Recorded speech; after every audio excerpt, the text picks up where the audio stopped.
Appreciate the Lord and all that He does for us.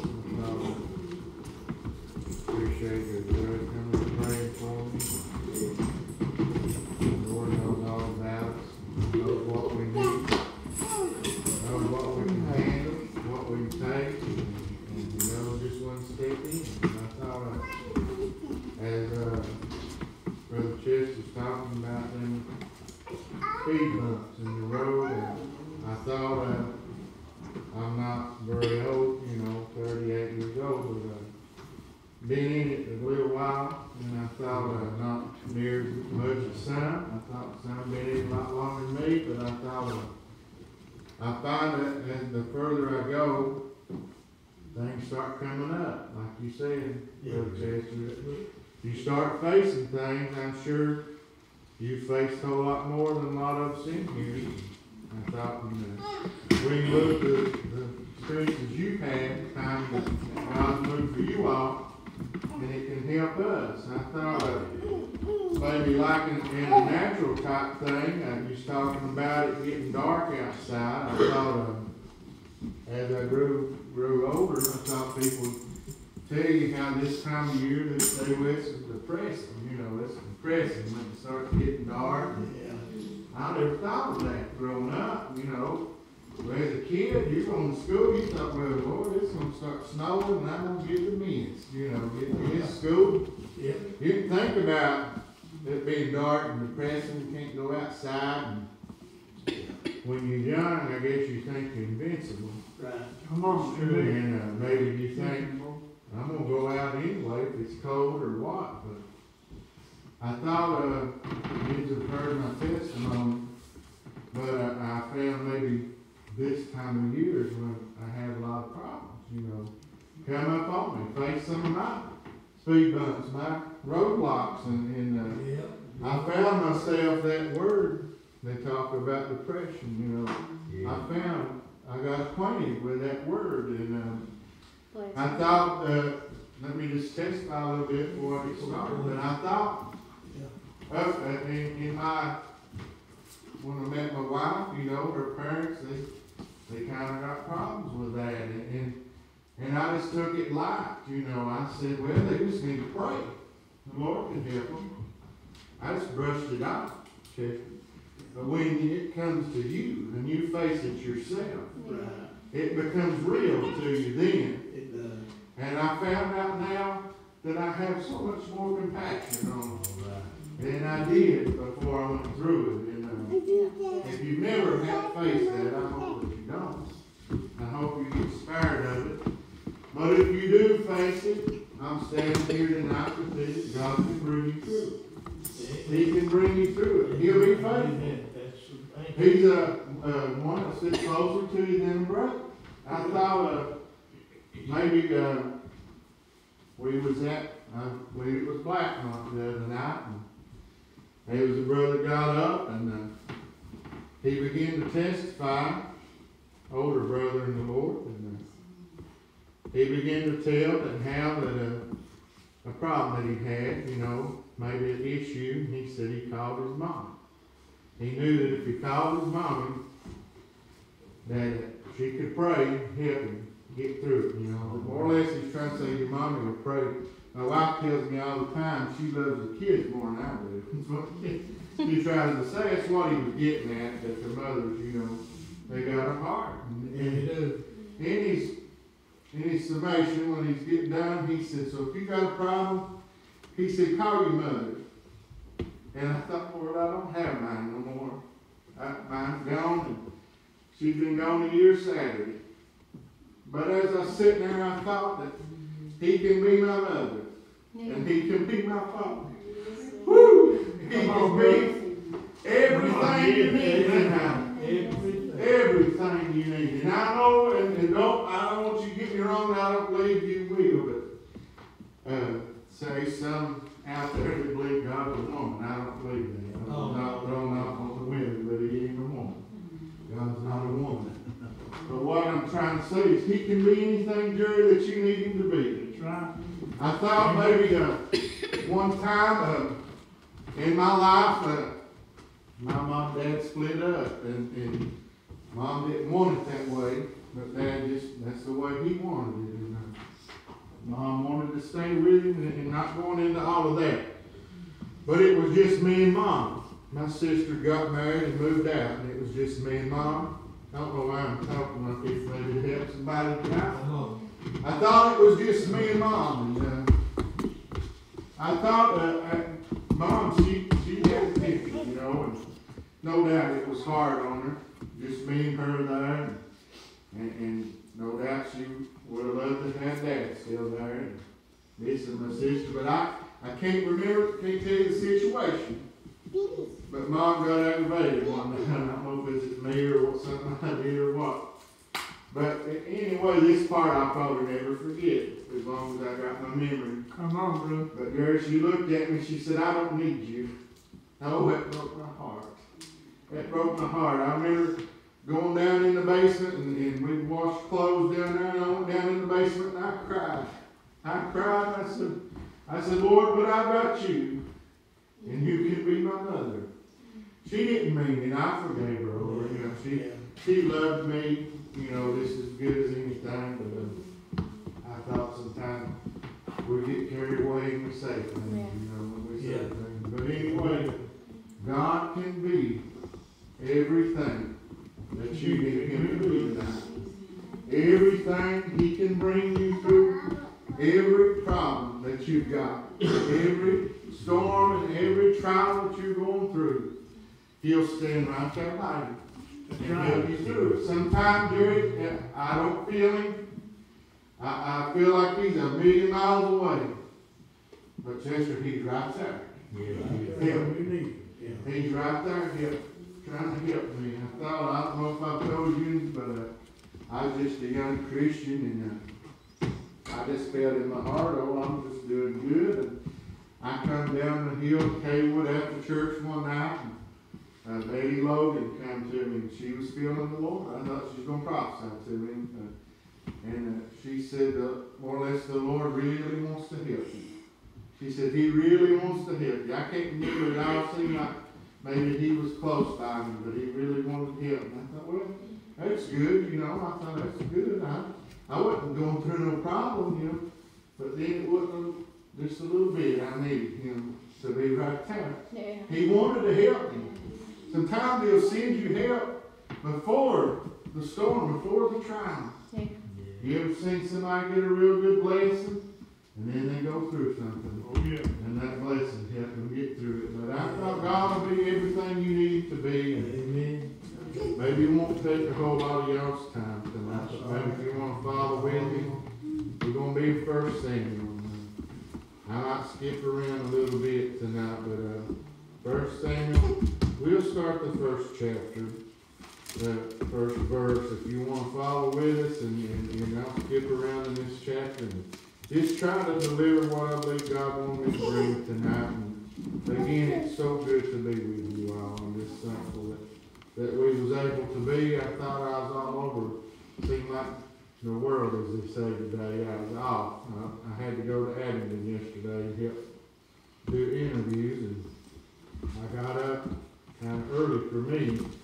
About a little after 5, that's a little early for me, but I got up and had to be out and didn't get home till late up in the day, and then I got up and tried to went to Mom's grave today, but I'm a little tired, but God knows all about it. He knows all about it. The Bible says, now there was a certain man of Ramathaim, Zophim, I can't pronounce the name, of Mount Ephraim, and his name was Elkanah, the son of Jeraham, the son of Elihu, the son of Tohu, the son of Zoph, and Ephrathah. And he had 2 wives. The name of the one was Hannah, and the name of the other was Peninnah. And Peninnah had children, but Hannah had no children. And this man went up out of the city yearly to worship the sacrifice unto the Lord of hosts in Shiloh. The 2 sons of Eli, Hophni and Phinehas, the priests of the Lord, were there. And when the time was that Elkanah offered, he gave to Phinehas' wife, to all her sons and her daughters portions. But unto Hannah he gave a worthy portion. For he loved Hannah, but the Lord had shut up her womb. And her adversary also provoked her sore, for to make her fret, because the Lord had shut up her womb. Let's skip on to the 9th verse now. So Hananiah rose up after they'd eaten in Shiloh, and after they'd drunk. And now Eli the priest sat upon the seat by a post of the temple of the Lord. And she was in bitterness of soul, and prayed unto the Lord, and wept sore. And she vowed a vow, and said, O Lord of hosts, if thou wilt indeed look on the affliction of thine handmaid, and remember me, and not forget thine handmaid, but will give unto thine handmaid a man-child, then I will give him unto the Lord all the days of his life, and there shall no razor come upon his head. And it came to pass as she continued praying before the Lord that Eli marked her mouth. Now Hannah, she spake in her heart, only her lips moved, but her voice was not heard thereof. Eli thought she had been drunken. And Eli said unto her, How long wilt thou be drunken? Put away thine wine from thee. And Hannah answered and said, No, my Lord, I am a woman of a sorrowful spirit. I have drunken neither wine nor strong drink, but have poured out my soul before the Lord. And count not thine handmaid for a daughter of Belial, for out of the abundance of my complaint and grief have I spoken hitherto. Then Eli answered and said, Go in peace, and the God of Israel grant thee thy petition that thou had asked of him. I thought of maybe what stuck out to me is how that Eli thought that she was drunk. And I thought of a lot of times, I don't know how you do that. It's been hard for me over the years to pray out loud audibly. It's been hard for me to do that. There's some that they can just pray, and you just hear it. But Jerry, most of my time as a Christian, I get down that altar and pray, and I just pray and talk to him in my mind. I thought of no doubt Hannah that she was pouring her heart out to God. And crying to that man, and her mouth was moving, but there wasn't no sound. Come on. I thought she was drunk. I thought, but God knew her heart. Yeah. I thought about it like this today, that I've been in them places that I sometimes you can't even get the words out. You can't even praise. You just have to say, Lord, you know what I need. Yeah. You know what I need, and you know how to move. You know how to move. And I like it, maybe when that groaning gets upon you, Brother Chester, and how that the Spirit, it prays for you. Right. It prays for you, praising it. I believe it talks to God for you. I believe that, yeah. Tells the things that we don't know how to say. Them things that's down in our heart. I thought the Lord knows us better than we know ourselves. That's right, amen. He does. I thought there's been times that I thought, Lord, I can't make another step. And maybe Hannah felt that way. Maybe the Bible said her adversary, no doubt seeing the other wife and these children, having these children, no doubt it grieved her heart. Yeah. She thought, Lord, why can't I have a child, you know? I don't want to add or take away, but you think probably in her heart, said, Lord, I've served you. You ever been there and said, Lord, I've done this and I've done that. Yeah. Why is this coming upon me? Why is this down? And I've been there. Yeah. I've been there when that trial, when I faced that the first time, I felt like I was in the will of God. Yeah. I was doing right what He wanted me to do, going when He wanted me to go. But just because we're doing that does not mean trouble will not come. Yeah. I thought maybe when Jesus told His disciples to get in the ship and go over to the other side, He went up on the mountain to pray. They was in His will. They were doing what the Lord told them to do. I thought, but on their way to the other side, that storm still came. It still came. I thought even though they was doing right what he said to do, they had one of the speed bumps. Just talking about it. I thought just because troubles and trials comes in their life, does not mean that we will not face trouble tonight. There's some people that they have you to believe that because something came upon your body, or you're faced with this big problem, that God must be punishing you. But that is not the way it is tonight. I thought maybe over in Solomon talks about many, or one more I can't quote it right off, but our trials. Many, and we're going to face things tonight. Yeah. We are going to face things. We're not exempt. We're not exempt from trouble. It's because we're a child of God. It's because we're a child of God. But I thought, He's faithful tonight to bring us through all of those problems. Many of the afflictions of the righteous, that's what many are the afflictions of the righteous. We're going to face those. The difference between us and them out in the world is we've got somebody to help us through. They don't have that. I thought they don't have that tonight. I thought maybe, I won't read it all, but it went on.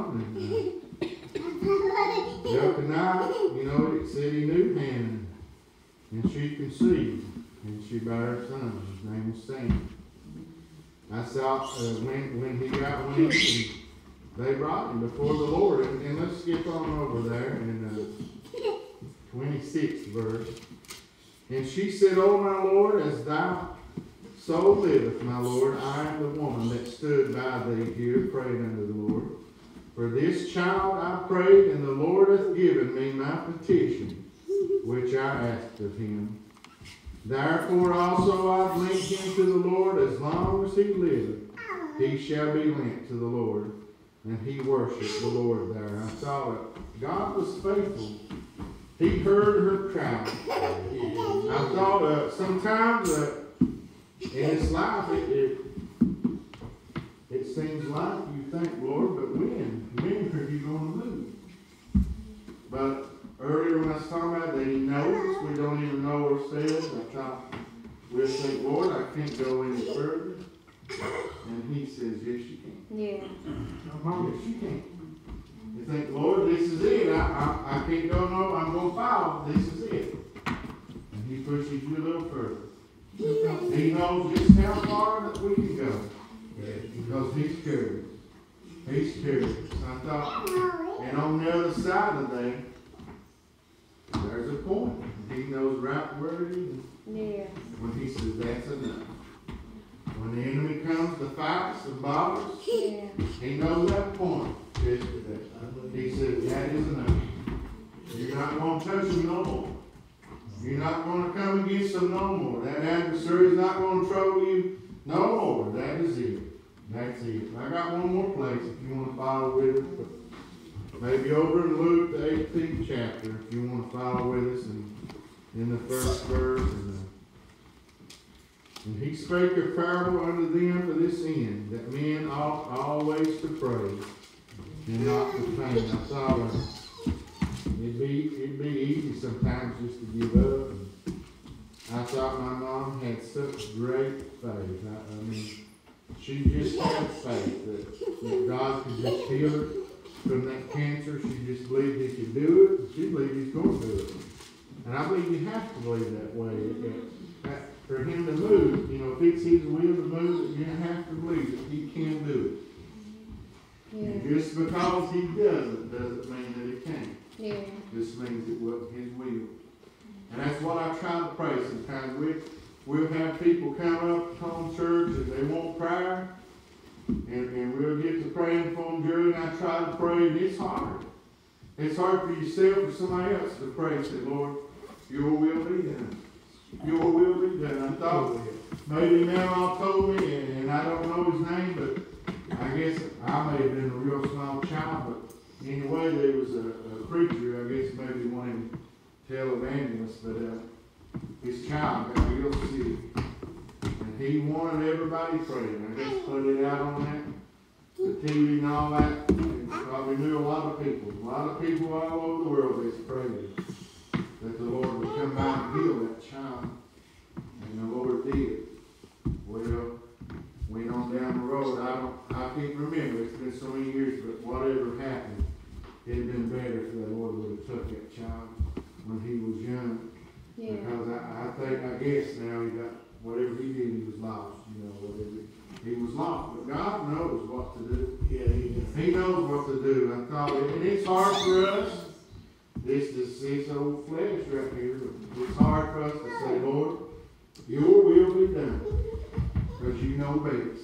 You know best. But I thought that's how we need to pray sometimes. We'll be praying, and it's happened just a few times. And I'm not saying I'm nothing big or nothing like that, but I've prayed. We've been praying, and I just felt like that ain't the Lord's will to do that. To move this time.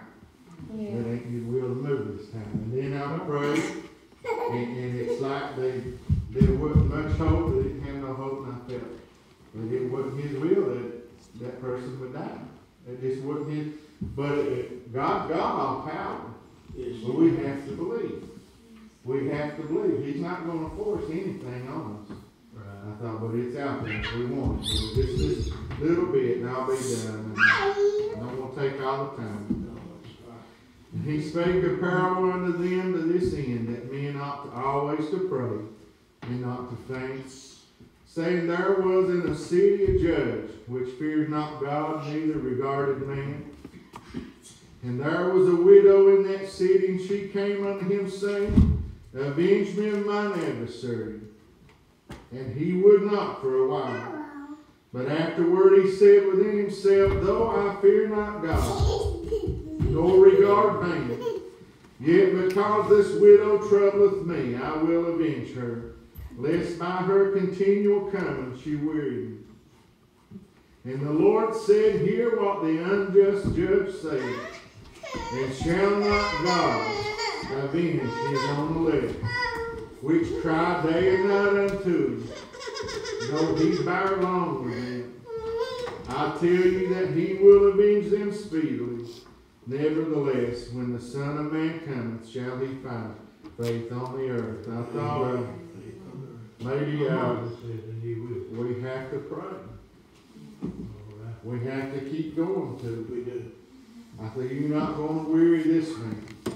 You're not going to weary him, Chester. I thought he knows what we need tonight, but he wants to hear us say it. He wants us to talk to him. He wants us to talk to him. I found that some of my best prayers that I've had was in the car by myself. Yeah. And I was pouring my heart out to him like he was in the seat beside of me, right there with me. And I was just praying and talking to him. That was some of the best prayers. But I thought, we'll not weary him. And that though he suffers long with us, bears long with us, he'll speedily come by.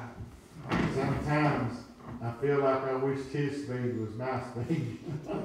And we would have fixed it yesterday. But his time's not our time. No. He's going to move when he wants to move, and you're not going to make him move any quicker than what he wants to move. Right. But we have to come to him. We have to let him know that we trust him. When he tells us, Lord, I trust you with my life. I trust you with my life, my wife's life, my kids' life. I trust you with it all.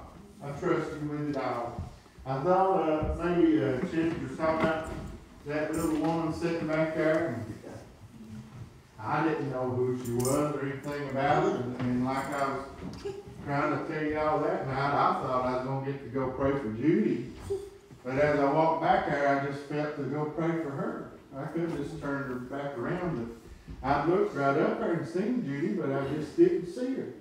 The Lord just didn't let me see her. But it's God. It's all God. It ain't nothing. It is His Spirit. In fact, if it was anything of me, I would pray for my home that He would help them too. But it's God. I thought maybe I told you about Thomas and about Madeline. And if it was up to me, I'd just go and touch everybody in the house. I thought. And when we pray for something, and I'm going to throw us in a little bit extra for you tonight, but when you pray, you need to have a heart for somebody else's problem. It's like it's your own family. Yeah. It's like it's your own family. Yeah. I thought a lot of times that, and no doubt you have seen it too. Yeah. Here comes the fire service, part of the service, to come and pray for people. And people's just like they don't care. Yeah. Yeah. If it ain't mine, I'm not coming up there. They don't care. Yeah. But I thought we need to be concerned. Yeah. We need to be concerned for each other. Amen. I thought by you showing compassion on somebody else, yeah, whatever measure you meet, that's what's going to be met back with you. Right. I thought we need to be concerned about it. Amen. We're all one body. Amen. We're all just one body. I thought Elydale Church, Kaywood Church, all the different churches, Ferguson Ridge, it's one body. We're one church. We're one family. I thought when we get to heaven, it's not going to be petitioned out. This little denomination over here, or this church over there, yeah, we're all going to be one family, one big family. And we need to try to help each other. While we're down here, I come tonight tired. I come try to help you. Yes, Lord. I come try to help you. Yeah. I thought as I come in, and I don't claim to be nothing. I'm just little old nothing, just little old me. But I thought I had a mind to come and be with you tonight.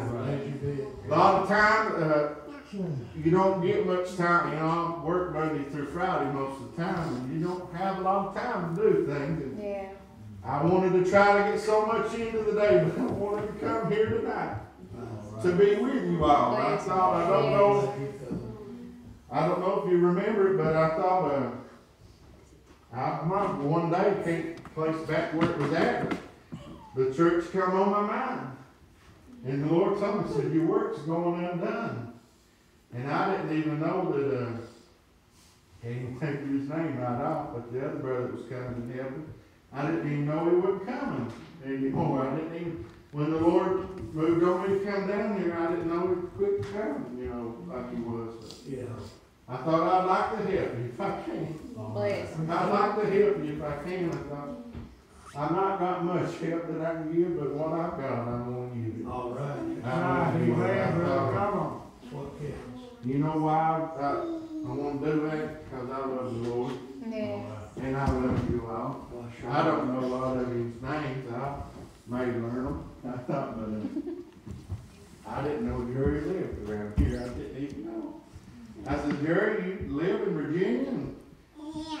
I know Daddy's been down there where I work, you know, many times, but she has. I thought, but I didn't. I seen her the other day, and I waited there, but I thought maybe that sister there, she lives here too. I didn't know. You know, I didn't know.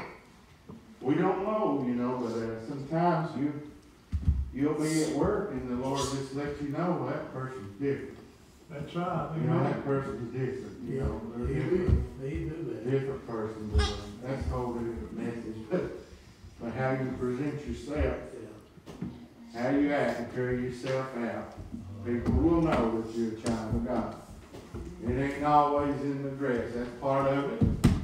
But it ain't always in the dress. I'll just be honest, I'm all right. I won't tire you up or whatever. But I've had some good little old Baptist people come into work. Yeah. They didn't look like me and you, but I know they was one of God's children. Yeah. Living the best that they know how to do.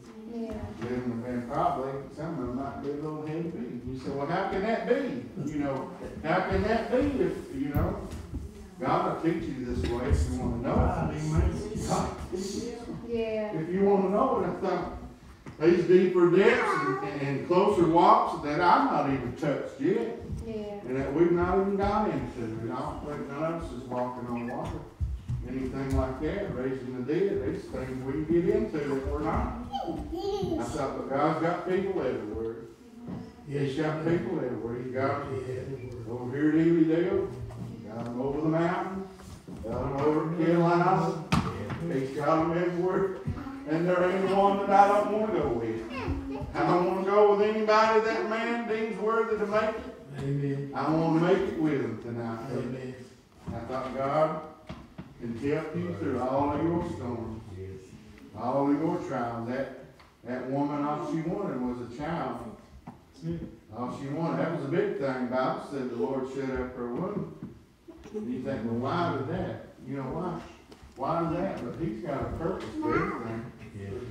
He's got a purpose for everything. And I'm about convinced that we won't know, everything that's happened to us. We're not going to know why it did. We won't know why it did. He knows.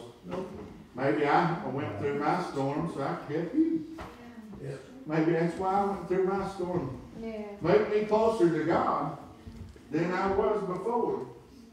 I know I don't mean to ramble with us. Let me talk just a little bit. But I thought the trial that I went through made me a better Christian. Made me a better person.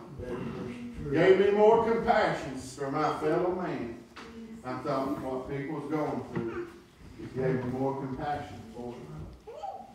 But I thought when we go through these things, and I think it's all right to say this, and Lord, I don't understand it. I don't know why I'm facing it. But you do, and I'm going to trust you. That you'll bring me right on through and help me on my way. And when I get done, if you want to let me help somebody else that's going through the same thing, that's going to be one.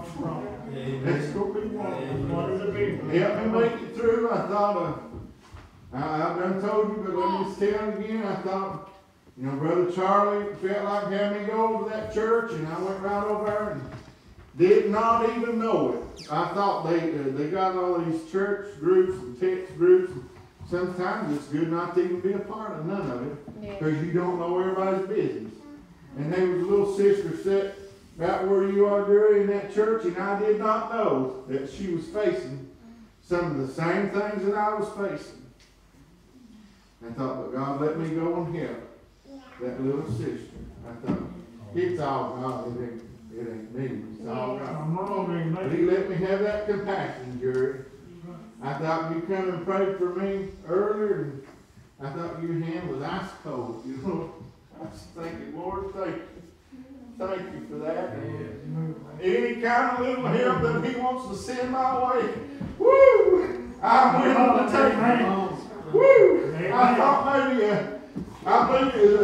if I'm not mistaken, Brother Ronnie Hoskins, I thought maybe when his wife was in the hospital with it, when she had cancer, if I'm telling it right, not you jump in and tell me. I thought maybe she was in that hospital, Chester, and maybe one of them little old Baptist people come through and said, do you care if I come in and pray for you all? He said, you come right on. You come right on. Come on, brother. Woo! Come on. I thought when that man comes to send you help, you open up your arms and you say, Lord, whatever you want to send, that's what I want to take. You send it right on and let me take it. Let me eat it. And I thought, let me eat it and take it. That's food to help you on your journey. I thought that's food to help you on the journey. Yes, it will. Come on. That's spiritual food. I thought, we need to take it. We need to take it. I thought, whatever he sends, I told him one time, at a place, I said, we got picky eaters. We got too many picky eaters. I thought, there's too many people wanting to pick and choose what they eat.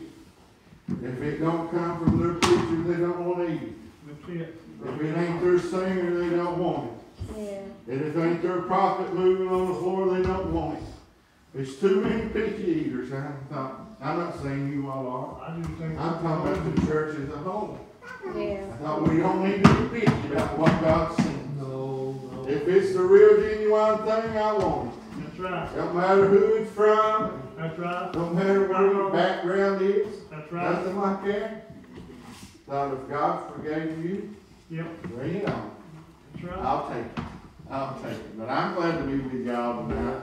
Didn't mean to ramble on, but it's all right. We need to pray and not faint. Pray and not faint. He'll come by. Sometimes it seems like it takes a long time. This time's not our time. It's not our time, but he will be back. One way or the other, he's gonna come out here. I appreciate the Lord. I